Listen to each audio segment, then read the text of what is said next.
Chapter 6. What is Harvard like? Harvard is a really weird place, not just in terms of the school itself. The concept of Harvard is really weird. Of all the colleges in America, and maybe the world, it has this other thing about it, which is partially just name recognition. People in rural Mongolia have heard of it, and partially some kind of mysterious aura that makes it feel like a gathering of the Illuminati. In fairness, I am a member of the Illuminati, but I'm only a mystic Templar, so I'm barely glimpsed a Minerval Sanctum, and I assure you, being an Illuminati isn't all it's cracked up to be, unless you like power, gold, and the ability to murder without consequence. The reality is that Harvard is very similar to a bunch of other schools, and if you got into Harvard, you weren't special or spectacular. You just had good grades and something that helped you stand out in some way that Harvard happened to be looking for that year. Or your last name was Wigglesworth and an admissions officer gave a speech like, "There has been a Wigglesworth at this university since 1636. And everyone else in the meeting was like, okay, let Wigglesworth in, as long as he doesn't take a spot away from a hardworking celebrity's fake athletic daughter. The secret is, anyone who went to any of the top 25 or 50 or even 100 colleges in America could easily graduate Harvard, maybe with better grades than actual Harvard graduates. Some people dream about attending Harvard. I did not. I dreamed about attending the University of North Carolina because that's where Michael Jordan went.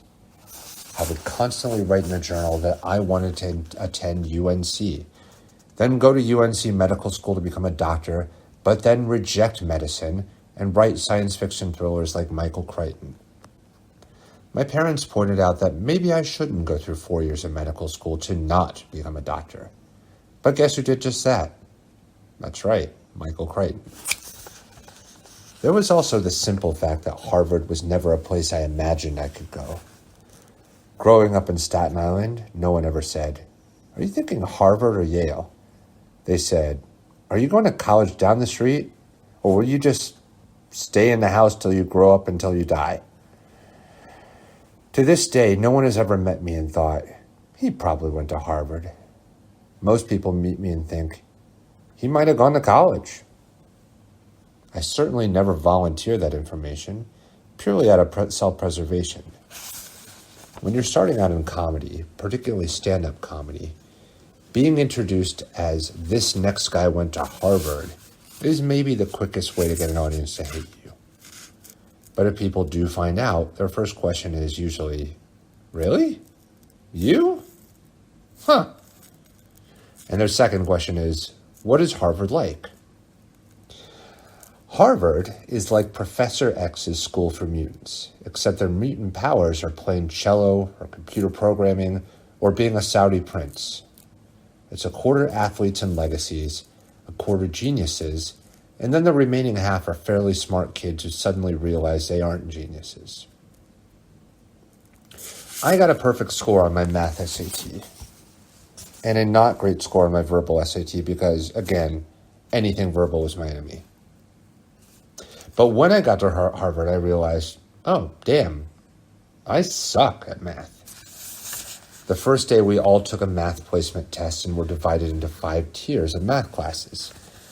I was put into tier 1, tier 5 being the best.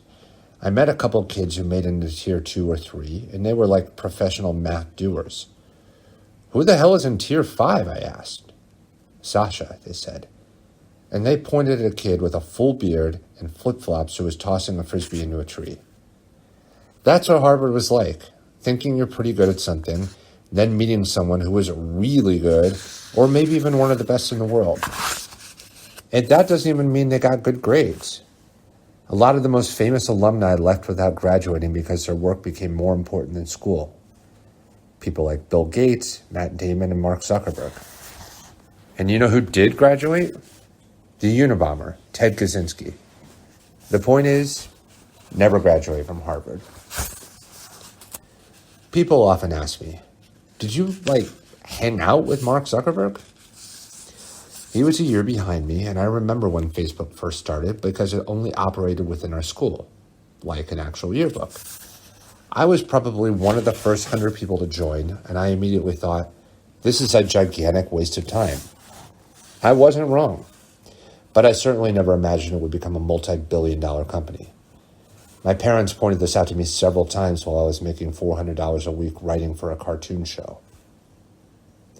I was Facebook friends with Mark back when that actually kind of meant something, but I don't think we ever hung out because he was busy making $1 billion creating Facebook, and I was busy making $0 writing comedy pieces for a magazine that no one read. The sad part is I probably spent more time writing those comedy pieces than Mark did creating Facebook. But is he happy? By all accounts, yes. My strangest Facebook connection was that I rode crew freshman year with the Winklevoss twins, a.k.a. the Winklevi, which is maybe the grossest nickname in history.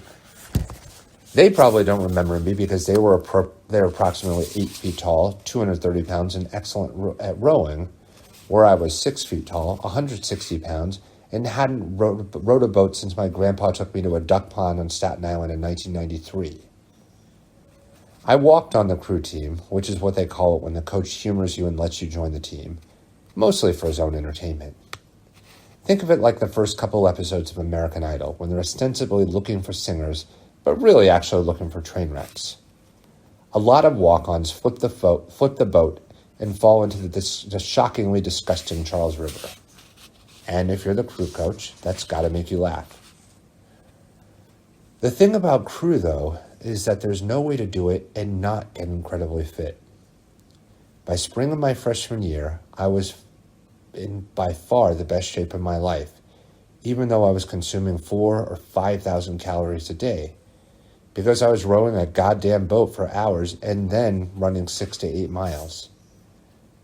I completed the triathlon, which was rowing 10,000 meters, then running 10 miles, then running up and down every single section of stairs in the football stadium. That was certainly my peak athletic accomplishment, other than my small fry C Division basketball championship in 6th grade, when we were given the trophy retroactively after it was discovered that the team who beat us was using several high school players, which is just so insane that kids in high school would willingly put on elementary school uniforms and dunk on feeble white tweens. Actually, now that I'm writing it down, it does sound fun. I was eventually moved to the lightweight crew team, which sounds like it's for pussies, but it's actually for athletic pussies. Crew taught me discipline and how to stay calm and mentally sharp, even when I was physically exhausted, which is a skill I still use at SNL. It also taught me that rowing crew is really hard and may be more demanding on a pure aerobic level than any sport except boxing. And finally, it taught me that I didn't want to do crew anymore because it was grueling and endless, and sitting on a rowing machine twice a day for 4 hours was not the most satisfying way to spend half of your college life. So by the end of freshman year, I stopped rowing crew, but made the interesting decision to continue eating 5,000 calories a day, which is hard to do when you're not rowing a boat or running 6 to 8 miles a day. It requires some real ingenuity, like when I would order a double-decker pizza most nights for just myself.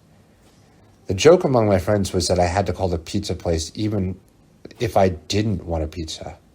Otherwise, they'd just keep them coming. And each double-decker was only $4, by the way, which is terrifying on a where-did-they-get-ingredients that cheap level. Also during this time period, I discovered beer, which I had barely ever touched in high school, which apparently is not a diet food. I gained 40 pounds, I would say, instantly. It was like a reverse fairy tale where I fell asleep on a pizza, got kissed by a pepperoni, and woke up a toad. Then I realized that my vision was suddenly fading. I guess I went pizza blind, and I had to get eyeglasses for the first time. Plus, I had late onset acne, which made my face look like a pizza, which in turn made me even hungrier. Basically, I went through a second awkward puberty, only this time in college. And pictures of me from this time period are not pleasant to look upon. I was also pretty disillusioned with college in general during freshman year because I really missed my high school. It was full of smart but humble kids who never took school too seriously. Whereas a lot of the kids at Harvard needed to tell you they were smart in a really off-putting way. I went to a reunion in New York a few years ago, and the first guy I ran into sounded like a parody of a Harvard grad. I literally asked, "How's it going?" And he responded, "Well, I guess I chose the typical route, investment banking for 2 years, then private equity, and now I'm partnering with a VC firm in the tech space. And not to brag, but I almost own part of Instagram." Almost? That was your brag?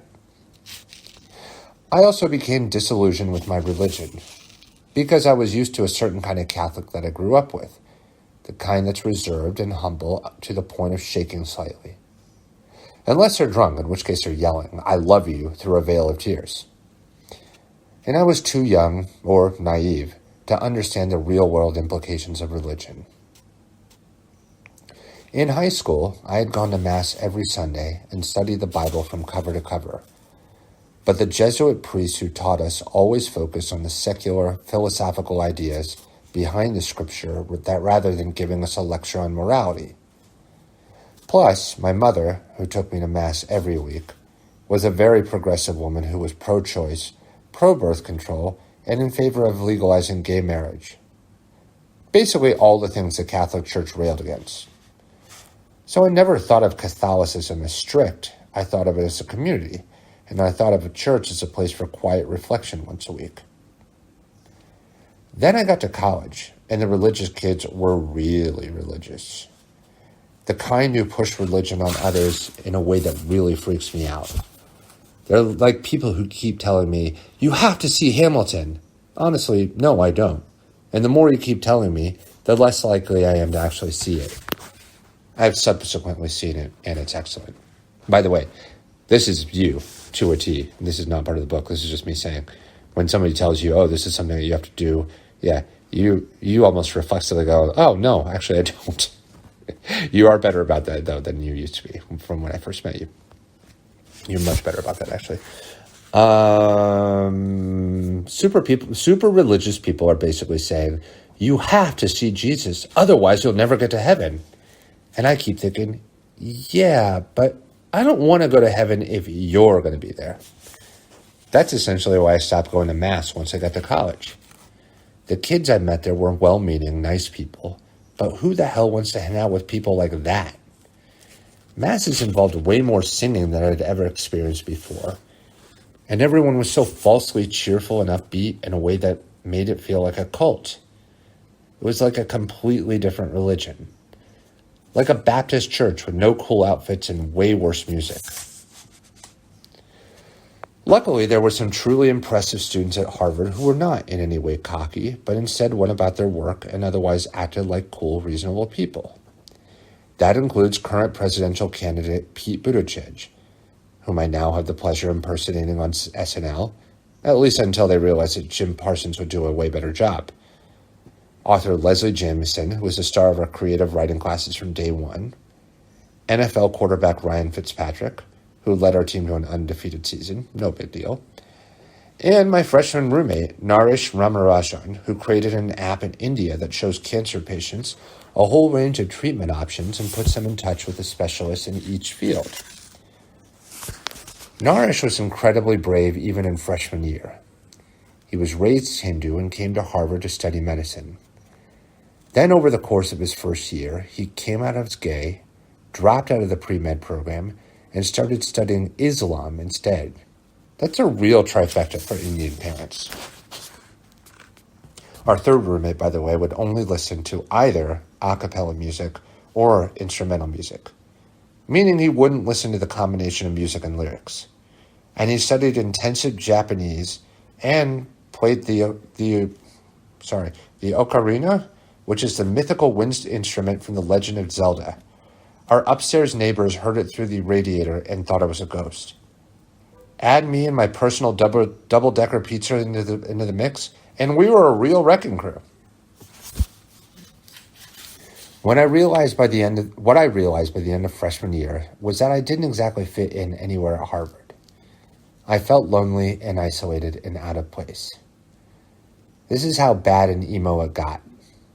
I would wander the streets alone at 2 or 3 a.m., then return to my dorm and write poetry with titles such as A Blurred Vision, The Artist's Flaw, The Life of a Man, and The Stranger You Love to Meet. So yeah, it was pretty bleak. And that was before I wrote a poem called Shall I Flee Her Gripping Curse? Holy shit. If my computer ever gets hacked, I pray they go for the photos and not the poems. I would stay up all night feeling depressed and then oversleep because no alarm could wake me up. In fact, one time a smoke alarm went off above my head and I did not wake up until the fire department knocked down the door to my dorm room. And then, like a full-on cartoon character, I sat up in bed and said to the firemen, "Oh, hey, guys, what seems to be the problem?" Only I had to yell it over the sound of an alarm. Perhaps the 2 pizzas a night were a sign that something was wrong. Maybe I lacked purpose or any kind of community like I had growing up. I left for summer break and went back home to Staten Island, and I knew that next year I had to find something at school that would help me feel less isolated. Something I cared about deeply. And that thing was the Harvard Lampoon.